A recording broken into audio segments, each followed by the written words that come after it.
This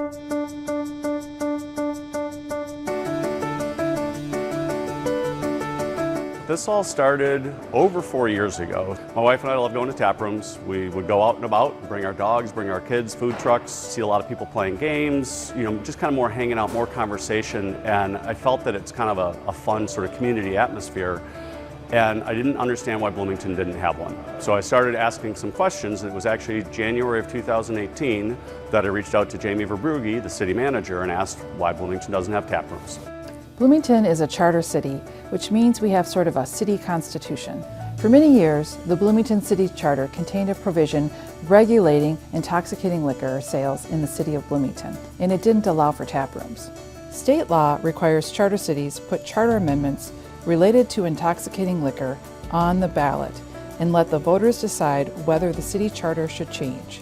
In 2019, the Charter Commission recommended to the City Council that it place a question on the ballot to remove that part of the city charter related to intoxicating liquor. The City Council agreed with the Charter Commission's recommendation and placed it on the ballot in 2019. Once it was passed by the voters, the result was that the control of intoxicating liquor in the city of Bloomington is regulated by state law and the City Council. In 2020, the city code was amended and modernized to allow for brew pubs, tap rooms, and the like. The city's been really supportive and moved really quickly with licensing, all of the things that we needed to do that. And it really just evolved from there. I worked with some different people to see if we could bring a tap room into Bloomington. And it eventually ended up that if I wasn't going to, sort of spearhead it, quit my job and do this, I didn't think it was going to happen. So that's what I ended up doing. The very first brewery in Bloomington, I'm sure there will be others, and that would be great. I think if Bloomington has other tap rooms, maybe even a distillery in the future, I think it's just good for the city. But yes, we are the first, and that was one of our goals. Just because we're all from Bloomington, we really wanted to be the first one.